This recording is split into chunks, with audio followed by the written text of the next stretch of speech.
Om Swastiastu, perkenalkan saya Nimadidesi Suryantini. Di sini saya akan membahas mengenai critical care medicine.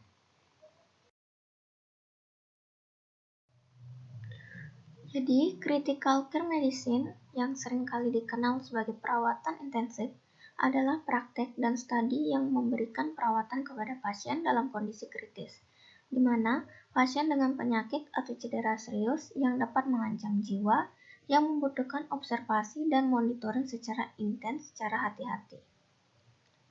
Critical care medicine dibagi menjadi dua, yaitu High Care Unit atau HCU dan Intensive Care Unit atau ICU. Jadi High Care Unit itu adalah unit pelayanan di rumah sakit bagi pasien dengan kondisi stabil dari respirasi, hemodinamik, dan kesadaran, namun masih perlu pengobatan, perawatan dan pemantauan secara ketat tanpa penggunaan alat bantu seperti ventilator dan terapi titrasi. Tujuannya untuk mengetahui secara dini perubahan yang membahayakan sehingga bisa dapat segera dipindahkan ke ICU. Jadi tingkat perawatan dari High Care Unit ini adalah berada di antara ruang rawat biasa dan ICU. Sedangkan untuk ICU itu sendiri atau Intensive Care Unit itu adalah sebuah kesatuan organisasional pelayanan klinis khusus yang terpisah dari unit lain, dioperasikan secara terintegrasi dengan departemen lain di dalam sebuah rumah sakit. Jadi ICU disiapkan untuk pasien-pasien kritis dengan ancaman atau yang sedang mengalami gagal organ atau kegagalan fungsi vital, pasien dengan penyakit yang potensial mengancam nyawa sehingga pemeriksaan diagnostik yang adekuat serta terapi pengobatan maupun pembedahan dapat diberikan kepada pasien untuk meningkatkan luaran.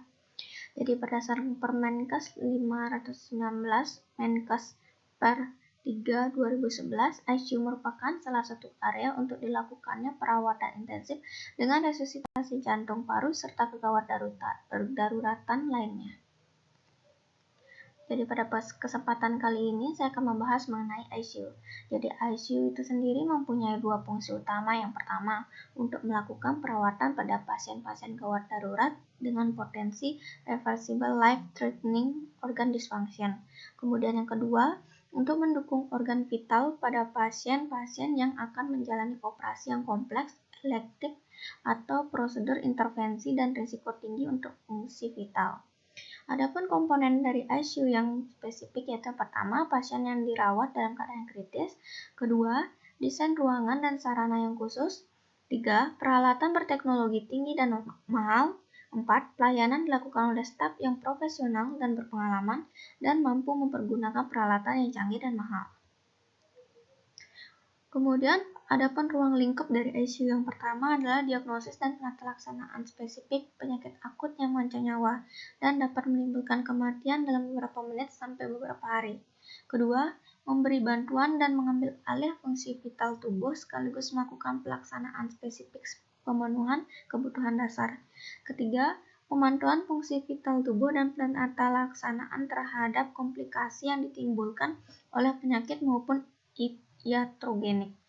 Dan yang keempat, memberikan bantuan psikologis pada pasien yang bergantung pada fungsi alat atau mesin dan orang lain. Tingkat pelayanan ICU harus disesuaikan dengan kelas rumah sakit. Tingkat pelayanan ini ditentukan oleh jumlah staf, fasilitas, dan pelayanan penunjang, jumlah, dan macam pasien yang dirawat. Jadi pelayanan ICU harus memiliki kemampuan minimal, yaitu pertama, resusitasi jantung paru, kemudian pengelolaan jalan napas termasuk intubasi trakeal dan penggunaan ventilator, kemudian terapi oksigen, pemantauan EKG terus-menerus, pemasangan alat pacu jantung dalam keadaan gawat, pemberian nutrisi enteral dan parenteral, pemeriksaan laboratorium khusus dengan cepat dan menyeluruh, pemakaian pompa infus atau semprit untuk terapi secara titrasi, kemampuan melakukan teknik khusus sesuai dengan keadaan pasien, dan memberikan bantuan fungsi vital dengan alat-alat portable selama transportasi pasien gawat. Selanjutnya adalah klasifikasi dari ICU. Jadi ada 3, yaitu level 1, level 2, dan level 3. Jadi untuk ICU level 1 itu terdapat pada rumah sakit kecil, di mana ICU level ini harus bisa memberikan resusitasi dan pelayanan suportif kardiorespiratorik jangka pendek untuk pasien kritis. Jadi ICU level 1 harus mampu menyediakan ventilasi mekanik dan monitoring kardiovaskular invasif sederhana untuk beberapa jam. ICU level 1 memiliki peran mayor dalam memonitor dan mencegah komplikasi pasien medik dan surgikal. ICU level 1 juga harus memiliki hubungan dengan ICU level 2 atau ICU level 3, termasuk sistem rujukan ke atas dan kebijakan rujukan balik. Syarat minimal dari sebuah ICU level 1 adalah resusitasi dan support kardiorespiratorik jangka pendek atau termasuk ventilasi mekanik. Ventilasi non-invasif, fasilitas transfer ke center yang lebih besar, outsourcing, laboratorium, radiologi dan bank darah dasar, dokter terlatih dalam terapi intensif, dan staf-staf pendukung yang adekuat.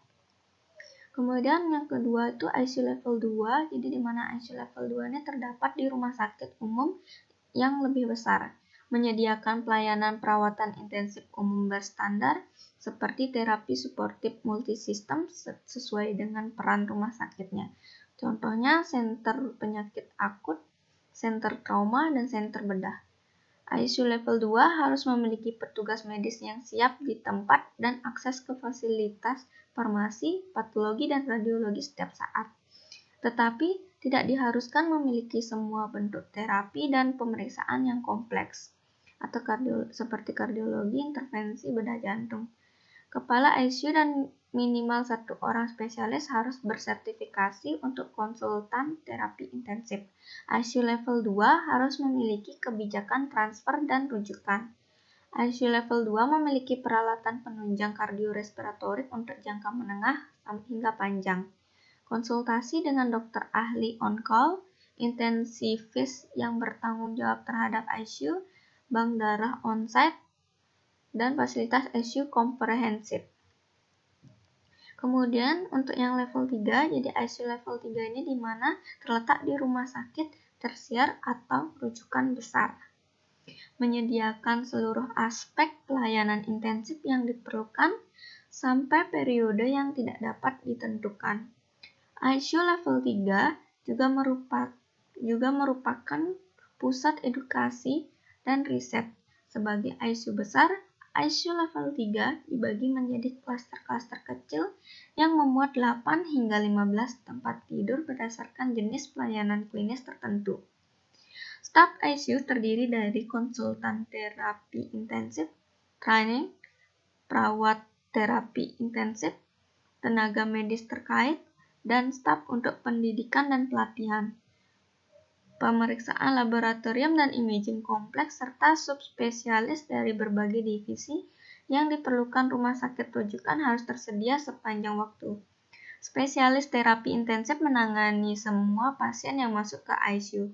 ICU level 3 memiliki tim perawatan kritis multidisiplin purna waktu, dipimpin oleh kepala ICU, kepala perawat, pelayanan subspesialis yang tersedia setiap saat, yaitu bedah saraf, bedah jantung, kardiologi, intervensi, dan radiologi. Pelayanan ICU pada level ini sebaiknya bersifat tertutup. ICU level 3 juga didukung fasilitas endoskopi, bronkoskopi, dan dialisis bedside, terapi suportif ekstrakorporeal, unit step down, dan program pendidikan dan pelatihan perawatan intensif. Ini dia stratifikasi pelayanan ICU. Jadi di sini terdapat kemampuan pelayanan dari ICU. Jadi pelayanan ICU itu diklasifikasikan menjadi 3, yaitu pelayanan ICU primer, yaitu standar minimal, pelayanan ICU sekunder, dan pelayanan ICU tersier atau yang tertinggi. Di mana pada pelayanan primer dan sekunder tersier itu harus dapat melakukan pelayanan seperti resusitasi jantung paru, pengelolaan jalan napas termasuk intubasi trakeal dan ventilasi mekanik, kemudian bisa melakukan terapi oksigen. Kemudian pada pelayanan primer itu bisa melakukan pelayanan pemasangan kateter vena sentral, kemudian pada pelayanan sekunder pemasangan kateter vena sentral dan juga arteri, sedangkan pada pelayanan tersier bisa melakukan pemasangan kateter vena sentral dan arteri, swan gas, serta ICP monitor. Kemudian pada kemampuan pelayanan primer juga dilakukan pemantauan EKG, pulse oximetri, dan tekanan darah non-invasif. Pada sekunder, lakukan pemantauan EKG, pulse oximetri, dan tekanan darah non-invasif serta invasif. Kemudian sedangkan pada tersier itu dilakukan pemantauan EKG, pulse oximetri, dan tekanan darah non-invasif dan invasif, swan gas dan ICP monitor serta echo monitor. Lalu pada baik itu primer, sekunder, dan tersier itu kemampuan pelayanan pelaksanaan terapi secara titrasi dapat dilakukan. Kemudian untuk primer, sekunder, dan tersier itu kemampuan pelayanannya seperti pemberian nutrisi enteral dan parenteral dan juga pemeriksaan laboratorium khusus secara cepat dan menyeluruh. Kemudian pada kemampuan pelayanan primer itu bisa melakukan pemeriksaan fungsi vital dengan alat portable selama transportasi gawat pasien. Kemudian pada sekunder itu memberikan tunjangan fungsi vital dengan alat-alat portable selama transportasi gawat pasien. Kemudian pada tersier itu memberikan tunjangan fungsi vital dengan alat-alat portable selama transportasi gawat. Kemudian pada kemampuan pelayanan primer itu bisa melakukan fisioterapi dada, baik itu primer, sekunder, dan juga tersier. Kemudian pada kemampuan pelayanan sekunder dan tersier itu bisa melakukan prosedur isolasi dan juga melakukan hemodialisis intermittent dan kontinu. Adapun indikasi pasien untuk masuk ICU yaitu yang pertama ada pasien prioritas pertama, pasien sakit kritis, kondisi tidak stabil yang memerlukan terapi intensif dengan bantuan alat ventilasi, pemantauan ketat, dan obat-obatan vasoaktif kontinu yang tidak bisa dilakukan di ruang rawat inap lain. Misalnya seperti pasien bedah kardiotorasik atau pasien septic shock. Pasien prioritas 1 umumnya tidak mempunyai batas ditinjau dari terapi yang dapat diterimanya. Kemudian yang kedua, pasien prioritas kedua, yaitu pasien yang memerlukan pelayanan pemantauan canggih dari ICU. Jenis pasien ini termasuk kategori berisiko sehingga memerlukan terapi intensif segera. Pemantauan intensif menggunakan metode tertentu seperti kateter arteri pulmonal pada penyakit dasar jantung, paru, atau ginjal akut dan berat atau yang telah mengalami pembedahan mayor. Pasien prioritas kedua tidak memiliki keterbatasan terapi yang didapat karena kondisi umumnya sewaktu-waktu masih dapat berubah. Kemudian, pasien prioritas ketiga. Jadi, pasien jenis ini memiliki sakit kritis dan tidak stabil, di mana status kesehatan sebelumnya, penyakit yang mendasarinya, atau penyakit akutnya, baik masing-masing atau kombinasinya, sangat mengurangi kemungkinan kesembuhan dan atau mendapat manfaat dari terapi ICU. Contohnya adalah penyakit keganasan metastatik disertai penyulit infeksi perikardial tamponade atau sumbatan jalan napas atau menderita penyakit jantung terminal disertai komplikasi penyakit akut berat. Pasien prioritas ketiga mungkin mendapat terapi intensif untuk mengatasi penyakit akut, tetapi usaha terapi mungkin tidak sampai melakukan intubasi dan RJP. Kemudian ada pasien prioritas keempat, di mana pasien yang secara umum tidak perlu masuk ke ICU. Tidak banyak keuntungannya dirawat di ICU. Contohnya adalah bedah vaskuler perifer, hemodinamik stabil pada ketoasidosis diabeticum, gagal jantung ringan. Kemudian pasien stase terminal dan irreversible, contoh pada keganasan dengan metastase disertai multi-organ failure. Selanjutnya adalah manajemen pasien ICU secara umum. Yang pertama itu adalah monitoring. Jadi 24 jam pada monitoring pada vital sign berupa EKG, saturasi, suhu, tekanan darah, kemudian CVP, gula darah, elektrolit, AGD, ventilator, cairan, dan juga daftar terapi. Kemudian yang kedua adalah nursing dan paramedical care. Jadi berupa tracheal suction, profilaksis stress ulcer dan DVT, perubahan posisi pasien setiap 2 jam, memandikan pasien, bowel care, serta support psikologis. Dan yang ketiga, akses vaskular untuk terapi cairan dan nutrisi. Dan yang keempat, kontrol infeksi atau infeksi silang dengan universal precaution. Adapun terapi dasar dari ICU yang biasa disingkat FACE-HUX-BEAT dengan F yaitu feeding, A analgesia, S sedation, T thromboembolic prophylaxis, H head of bed elevation, U ulcer stress prophylaxis, G glycemic control, S spontaneous breathing trial, B bowel regimen, E indwelling catheter removal, D de-escalation of antibiotic. Yang pertama adalah pembahasan mengenai singkatan dari FACE. Yang pertama itu F untuk feeding. Jadi malnutrisi itu menyebabkan peningkatan dari komplikasi dan memperburuk hasil luaran pasien yang sedang sakit kritis. Banyak pasien yang mengalami malnutrisi saat masuk ICU dan membutuhkan dukungan nutrisi yang memadai dan sesuai dengan peninjauan intake setiap hari. Kemudian A untuk analgesia. Jadi nyeri dapat mempengaruhi pemulihan psikologis dan fisiologis pasien, dan analgetik yang memadai menjadi bagian integral dari manajemen perawatan intensif yang baik.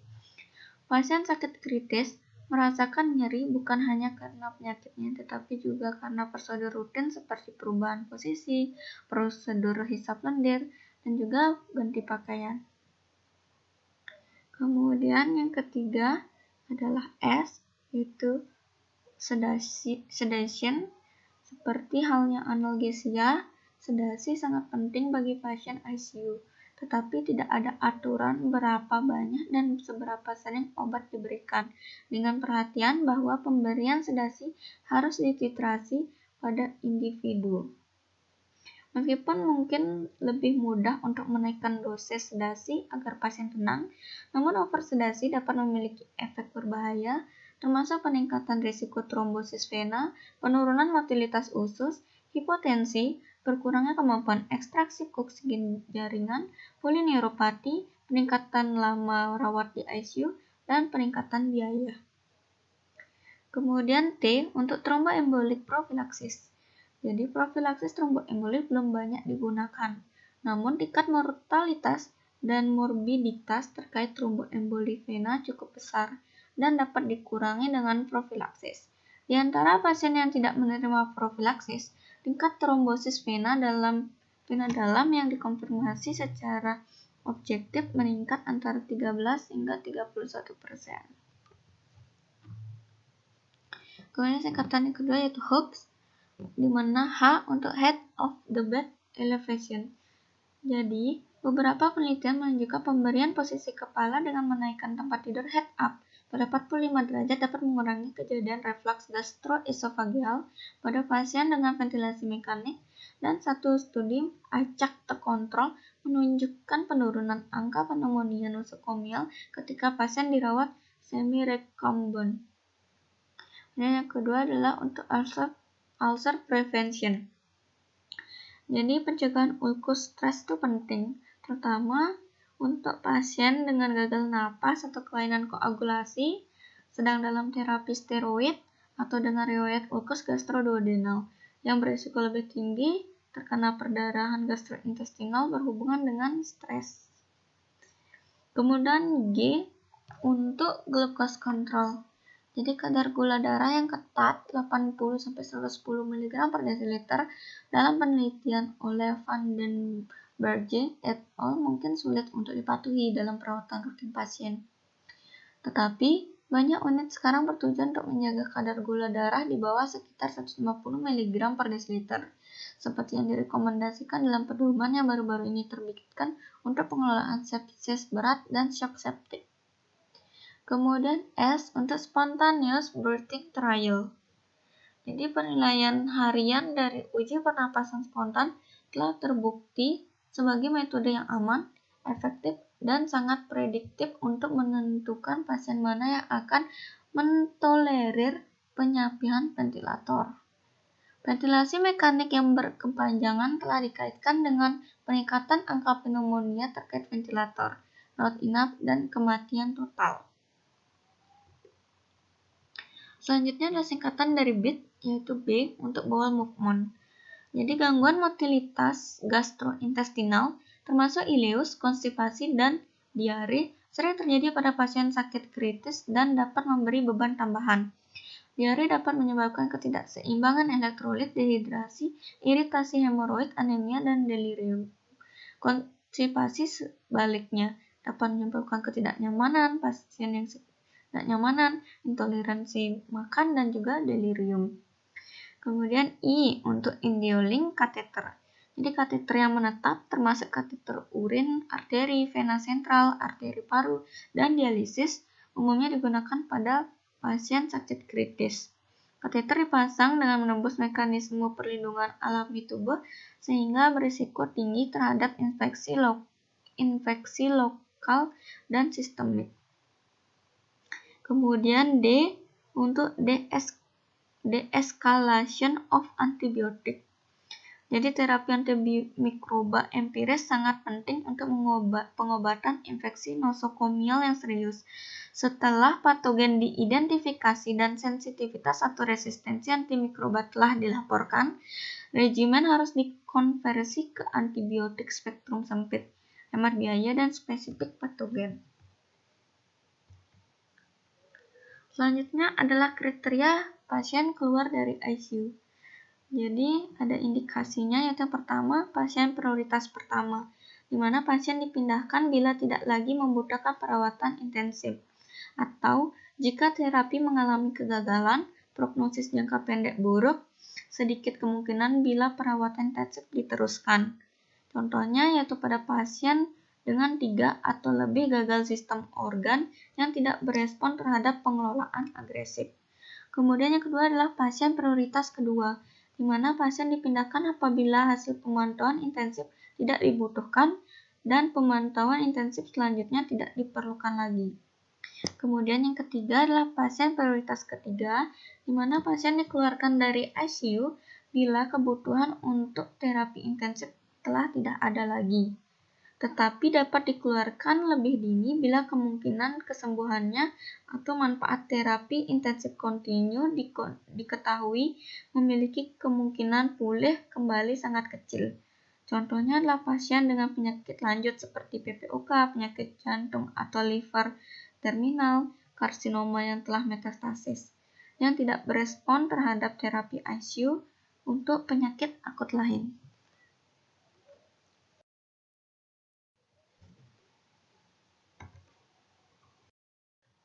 Baik, sekian pembahasan mengenai critical care medicine. Terima kasih.